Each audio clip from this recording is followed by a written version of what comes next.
Bueno, hoy vamos a tratar el VIH, pero es muy abundante. Otras, y una miscelánea, lo que es un banco de preguntas. La infección gonocócica, ya por el nombre que se llama infección gonocócica, gonorrea, entonces el agente es Neisseria gonorrhoeae. Es un diplococo gram negativo, aerobio, inmóvil, con tendencia a formar granos de café. Como vemos acá, estos granos de café, esta Neisseria gonorrhoeae se tiene que ver dentro de lo que es dentro de la célula, de lo que son los macrófagos principalmente. Pero por ejemplo, si se ve estas bacterias fuera de la célula, pueden ser saprofitas y no nos diagnostican de infección gonocócica. Eso es lo que se tiene que tener en cuenta. Es un patógeno exclusivamente humano y, por ejemplo, uno de ustedes puede tener gonococo. Son portadores asintomáticos en un 5 a un 20%. La clínica, que ustedes cuando lleven de Herman y aquí en citología van a ver casos. Por ejemplo, en varones, la uretritis con disuria y la secreción uretral de antígenos gases.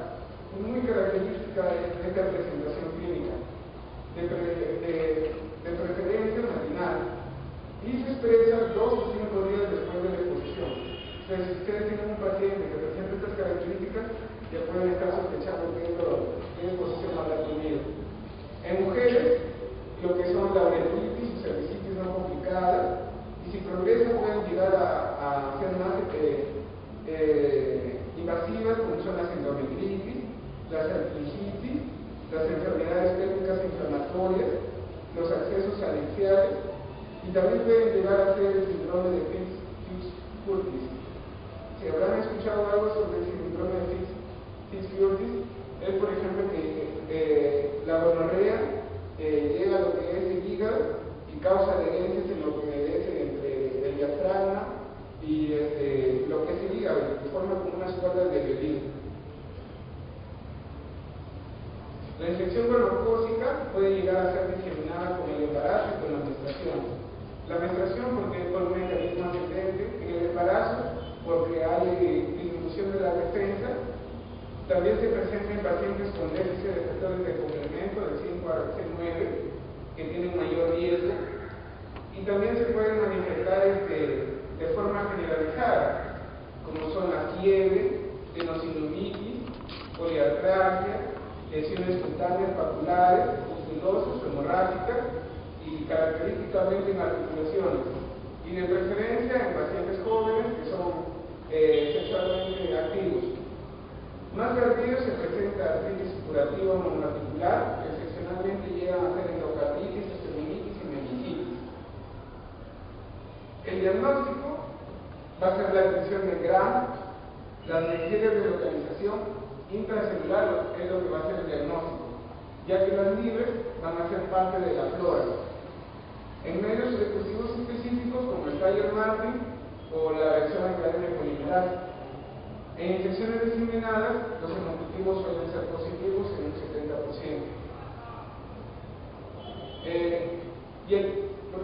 Y aquí vemos lo que les decía, la secreción blanquecina que va a acompañar la uretritis que presenta en los pacientes varones, ¿no? En lo que es el tratamiento, es decir, el tratamiento de elección en las personas, las aspartoporinas de tercera generación, las ceftriaxona. Y por ejemplo, si hay resistencia, se pueden agregar los macrólidos como la citromicina. Un 30% hay de resistencia a la quinolona y se debe realizar tratamiento empírico simultáneo para clamidia trachomatis.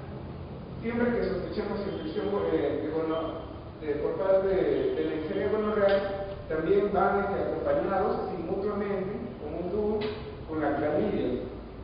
Y eso se va a manifestar de que, por ejemplo, un paciente que, por ejemplo, tiene relaciones sexuales, fuera y todo ello, y se manifiesta prolongadamente, no como estábamos mencionando de que demoran de 2 a 5 días a presentarse toda esa manifestación clínica, sino que el periodo de incubación va a ser prolongado, van a ser a las 3 semanas. Se pueden agregar lo que son acitromicinas o quinolona por 7 días, pero si nosotros sospechamos que solamente hay clamidia trachomatis, el tratamiento no es para ambos, solamente para clamidia.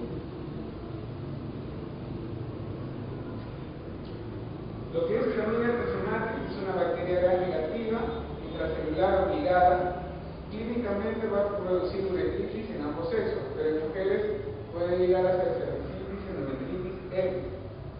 El diagnóstico se va a dar mediante técnicas de IESA o de inmunofluorescencia directa. Y acá, eso es lo típico que van a preguntar así, ¿cuáles son los tratamientos de elección para tal enfermedad? Y en sexología es decir, hay cierta enfermedad infecciosa, tratamiento de elección, primera línea, segunda línea. Eso es característico que preguntan. Entonces, acá el tratamiento de elección son las tetraciclinas, como la doxiciclina, vía oral durante 7 a 10 días o citromicina.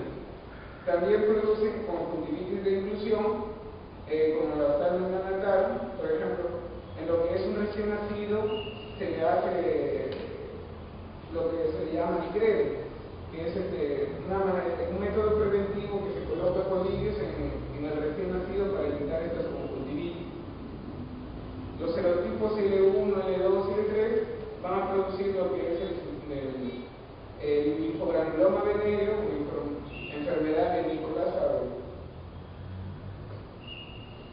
Con respecto a sífilis, es el treponema pálido, la familia son las espiroquetas, que son anaerobias y no cultivables. Y dentro de esta familia de espiroquetas están la borrelia y la leptospiras. Como clínica tenemos que saber que hay las sífilis primarias, secundarias, terciarias, y también hay una fase latente de sífilis. Y ya no es una enfermedad tan frecuente. Entonces, en la sífilis primaria, tenemos que el periodo de incubación son de 21 días, y eso es también importante saber las lesiones características, qué es lo que va a diferenciar a cada una de ellas. Entonces, la lesión característica va a ser el chancro duro en el lugar de inoculación. Eso es importante, el chancro duro acordarse lo que es sífilis. ¿Y cómo son sus características? Es sobrellevada, no dolorosa, de un fondo limpio, sin exudado y normalmente única. Además pueden presentarse adenopatías regionales bilaterales, de consistencia dura y que no supuran, y dura de 2 a 6 semanas. O sea, recordar el chancro duro en lo que es sífilis. Ahora, la sífilis secundaria se pasa tras una fase asintomática de 6 a 8 semanas y que va a durar de 2 a 6 semanas. Pero esta ya es de manifestación generalizada, que se va a caracterizar por fiebre, adenopatía, hepatitis, neuritis, artritis, uveitis y nefropatía. Las lesiones cutáneas características son las maculoedematosas palmo-implantar. También otras lesiones van, como son el ectoderma titilítico, pero en una lesión en collarete de Venus, las zonas de foliculitis con alopecia fachal. Y ahora la sífilis terciaria. Antes de llegar a ella hay un periodo de latencia. Se considera precoz cuando es menor de 1 año y tardía mayor de 1 año. Los criterios diagnósticos para considerar como un periodo de latencia es que haya ausencia de síntomas, haya una serología duética positiva y en el líquido cefalorraquídeo sin alteraciones. Por ejemplo, en lo que es serología duética, ustedes van a ver lo que son las pruebas reactínicas y las electronémicas, ¿no? Que se va a hablar más adelante. Hasta el 30% de los pacientes no tratados se pueden presentar y luego de 20 a 30 años pueden llegar a ser sífilis terciaria. Y tener en cuenta la lesión cutánea característica es la goma, que es una lesión granulomatosa, blanda y que puede llegar a fistulizarse.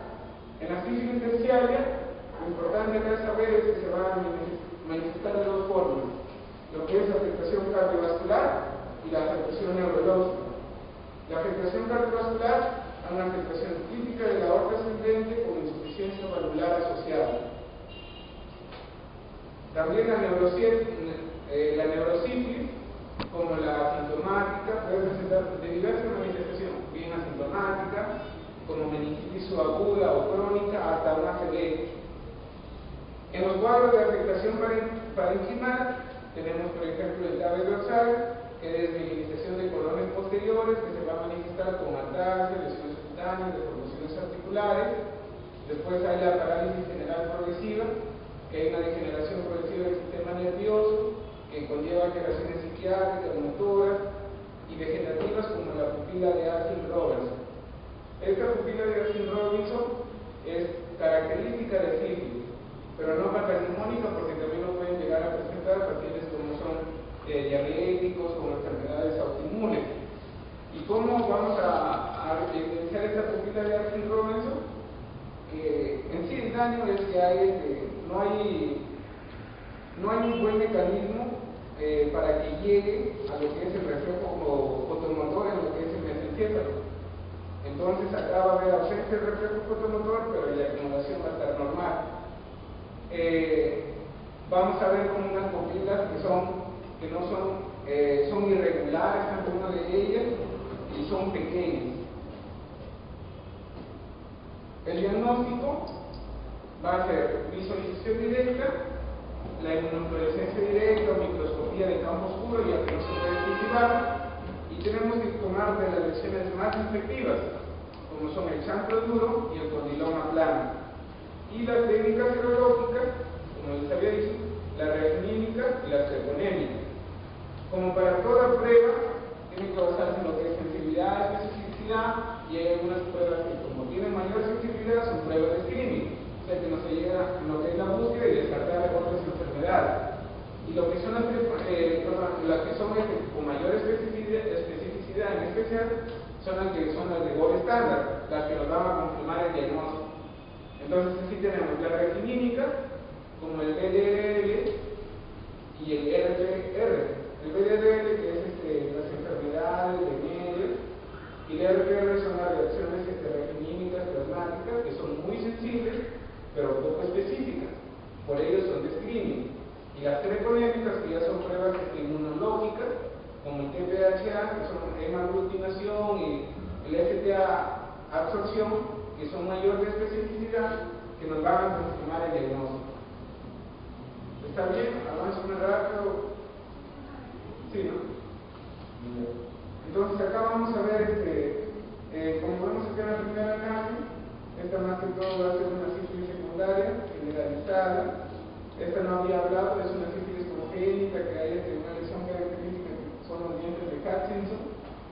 Y bueno, acá en sí deberían ser una lesión única, que son no dolorosas, que son de bordes sobrelevados, que van acompañados de adenopatías inguinales y laterales. Entonces, en la sífilis, tras la infección, las primeras que van a resultar positivos son las treponémicas. ¿Cuáles son? El TPHA y el FTA, que pueden permanecer toda la vida a pesar del tratamiento. En cambio, las reactinímicas tardan en hacerlo y disminuyen si el tratamiento es efectivo. En sí, la reactinímica lo que nos va a ayudar es, por ejemplo, a ver la actividad de la enfermedad y ver qué tal responde al tratamiento. La reactinímica se puede medir en el líquido cefalorraquídeo y con el grado de pleocitosis sirve para monitorizar el tratamiento de neurosífilis. Las reactinímicas son las únicas que sirven para monitorizar el tratamiento de neurosífilis y dar el diagnóstico también. Pueden presentarse falsos positivos en lo que son micoplasma, borrelia, clamidia, VIH, ancianos, gestantes, enfermedades autoinmunes o en lepra. Ahora, esto es importante, como con las pruebas treponémicas y reactinímicas, tanto si es positivo o negativo, qué interpretación le vamos a dar. Entonces acá tenemos pruebas treponémicas, que son las que nos van a confirmar el diagnóstico. Es decir, si nos dice una prueba treponémica negativo, es decir, que no hay sífilis o es muy precoz. Y las reactinímicas negativas. Entonces acá hay interpretación: ausencia de sífilis o sífilis muy precoz, menor de 3 semanas. Ahora, treponémicas positivas es que hay la presencia de sífilis, y las reactinímicas vamos a ver lo que es el grado de actividad y lo que es el tratamiento. Entonces es una sífilis no tratada y que es positiva, una sífilis incorrectamente tratada o una reinfección. Las treponémicas positivas y las reactinímicas negativas, que es una sífilis precoz que todavía no da una manifestación, una sífilis secundaria, una sífilis tratada, por ahí está negativa la reactinímica, y la sífilis en fase de latencia tardía. Y cuando las treponémicas son negativas y las otras positivas, es decir, ahí que ya vamos a tener el falso positivo. ¿Por qué? Porque las treponémicas, como confirman el diagnóstico y dicen que son negativas, es que no hay sífilis. Entonces es un falso positivo que puede deberse a otras estiroquetas, a lepra, a VIH, a LED, al síndrome antifosfolipídico. Como por ejemplo ustedes en el síndrome antifosfolipídico que han visto en reumatología que se presencian como abortos recurrentes, trombosis venosa profunda, que aparte de pedir los anticuerpos anticardiolipina también se les pide lo que es el VDRL. Y en sí, para sífilis, el tratamiento de elección va a ser penicilina, pero también va a depender de la fase de enfermedad. La sífilis primaria, secundaria y la que es precoz es la penicilina G benzatínica intramuscular, dosis única de 2.4 millones. La sífilis latente tardía va a ser la penicilina G benzatínica intramuscular, pero de 3 dosis, de 2.4 millones por 3 semanas consecutivas. Y la neurosífilis, ya que la benzatínica no puede pasar la barrera hematoencefálica, es la penicilina G acuosa intravenosa por 10 a 14 días. En alérgicos, claro, siempre que van a dar, por ejemplo, ustedes van a dar penicilina a millones, siempre antes de administrar eso tienen que hacer su prueba de sensibilidad, porque pueden llegar a hacer lesiones de hipersensibilidad y todo ello, y puede llegar a producirse hasta un shock. Entonces por ello también tienen que hacer su prueba de sensibilidad. Por eso, en alérgicos el tratamiento de elección son las tetraciclinas, eso es importante. Salvo instantes en neurosífilis que hay la necesidad de defensa y de utilizar, porque ya aquí debemos tetraciclinas, y es más, las tetraciclinas hacen un efecto adverso en las gestantes, no se les puede dar, hay la necesidad de defensa y utilizarlas porque es un tratamiento muy efectivo. Puede aparecer la reacción de Harris-Heckler. Esta reacción de Harris-Heckler sí es medianamente frecuente, no solamente se presenta en sífilis, sino en todas las bacterias que son espiroquetas, como son el Treponema pallidum, la Borrelia y también la Leptospira. Entonces la reacción de Harris-Heckler, que es una reacción generalizada, que se va a manifestar en sí por síntomas constitucionales, como son malestar general, fiebre, dolores osteomusculares, pero en sí es autolimitada, se presenta, considera de 2 hasta 6 horas de iniciar el tratamiento y dura hasta 24 horas, pero eso no indica que se debe suspender el tratamiento y solamente dar un tratamiento sintomático con años. Ahora vamos a hablar de lo que es el chancro blanco. El chancro duro de la sífilis, el chancro blanco es por parte de lo que es Haemophilus grayi, que es un cucobacilo gran negativo, su periodo de incubación son de 3 días, y la lesión característica es el chancro blando o chancroide, que es una lesión blanda, musculosa, no sobrelevada, dolorosa, a diferencia de lo que era sífilis, que no era no dolorosa, con exudado, sífilis era de base limpia, que en este caso puede llegar a ser purulento, que puede acompañarse de neuropatías uni- o bilaterales y dolorosas. Y el tratamiento de elección es la ceftriaxona y intramuscular, y como alternativa los macrólidos. Ahora el herpes simple genital es muy frecuente verlo. Es la causa más frecuente de úlceras genitales, como tenemos el virus herpes simple 1 y tipo 2. El tipo 1 van a ser de preferencia lo que son las lesiones ulcerosas en lo que es en cavidad oral, pero lo que son genitales, en un 70-90% va a ser por el tipo 2. Y las lesiones son bien características, son lesiones vesiculosas, en racimo, dolorosas y que pueden llegar a ulcerarse. ¿El herpes simple produce úlceras o solo son erupciones de las vesículas? Porque la úlcera está en el labio como una cosa cicatriz. Sí, también que produce úlcera carnosa, se cierra. Pero eso sería erupción. Sí, también úlcera local. las tipo 1 de preferencia. Una consulta. Pero, o sea, como todo proceso viral, hay un proceso donde forma lesiones vesiculosas y después ya se cierran y se cicatrizan. Y cierran normalmente y no dejan, o sea, no dejan cicatriz, no dejan cicatriz. Erosión sería. Pero, o sea, cierran totalmente y no hay una lesión que pueda decir, ah, acá ha tenido herpes. No, entonces por eso me refiero que la diferencia entre úlcera y erosión es la cicatrización. Porque en la úlcera hay cicatrización, pero en la erosión no, como superficial. Entonces ahí en el herpes simple sería más posible de erosiones genitales. Son úlceras que tienen. Porque llegan a agarrar casi desde el líquido cerebral. No agarran los líquidos cerebrales. Entonces, como son los herpes, cuando aparece un herpes, ese herpes va a tener para toda la vida, no va a desaparecer, va a quedar constante. Y hasta un 65% van a aparecer recidivas, pero con menores síntomas. Y el diagnóstico es clínico, no se va a detener en hacer la visualización de células gigantes multinucleadas o inclusiones citoplasmáticas, como el citodiagnóstico de SAM, o mediante reacción en cadena polimerasa. El tratamiento es aciclovir, falciclovir y valaciclovir. Y acá están las lesiones que son vesiculosas, de base eritematosa, dolorosas. Y otras infecciones de transmisión sexual, como son el condiloma culminado o verruga genital, que es producido por el papillomavirus más frecuentemente el 6 y el 11, y otras como la 16 y 18, que producen el cáncer cervical y anal. El molusco contagioso, que es por polviria, la familia polviria, que son lesiones papulosas, unificadas, que son para pacientes con VIH, son más numerosos y de mayor tamaño.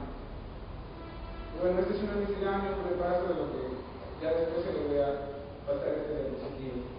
Entonces, concluyendo todo ello, tenemos que ver las lesiones, que son agudas o crónicas. Entonces tenemos agudas, el chancro duro, el chancroide, el herpes genital, y crónicas, el linfogranuloma venéreo y el granuloma inguinal. Chancro duro, treponema prohibido, 3 semanas, sus características, que es duro, indoloro, limpio, único, las hematopatías son bilaterales, de consistencia dura, y en sí el diagnóstico por el campo oscuro y la penicilina benzatínica. El chancroide, que es el Haemophilus grayi, un periodo de incubación de 1 a 3 días, que es blando, doloroso, diferente, sucio, con inflamación, múltiple, adenopatías unilaterales, que duelen y que llegan a ulcerarse. Y el tratamiento en sí acá es la ceftriaxona. El herpes simple, el del herpes genital, es por el tipo 2 en un 80%, un 20% del tipo 1, de 3 a 10 días de periodo de incubación, se presentan como vesículas, úlceras dolorosas agrupadas en racimo sobre base eritematosa, bilaterales, dolorosas, las adenopatías, puede haber aumentar, fiebre, y bueno, el diagnóstico pero en sí es clínico y el tratamiento es aciclovir. Y ahora crónico, el linfogranuloma venéreo, que es la clamidia trachomatis urgente, su periodo de incubación de 7 a 30 días, son úlceras fugaces, pueden presentarse unilaterales o dolorosas. Es decir, estas lesiones son granulomatosas, que pueden llegar también a fistulizar. Hay síndrome febril y pueden llegar a cronificarse, a producir metampiasis y otras. Y su tratamiento de lesión van a ser la tetraciclina. Ahora, el granuloma inguinal, que es por el Calimantobacterium, su periodo de incubación es de 1 a 12 semanas, son pápulas que pasan a granulomas confluentes, indoloros, y en sí el diagnóstico acá hay que tener en cuenta lo que son los cuerpos de Donovan, y el tratamiento de lesión son las tetraciclinas. ¿Se nombra chancro duro a cualquier etapa de la sífilis, primaria, secundaria, terciaria? Es una Primaria. Después de avanzar a uno va a tener la secundaria, que es generalizada, y la terciaria ya tiene afectación cardiovascular y neurológica. El linfogranuloma venéreo, he visto figuras de varones, también se ven mujeres. Sí, también.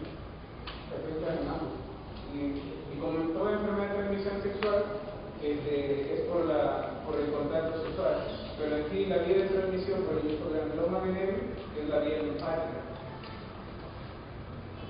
Entonces, comenzamos con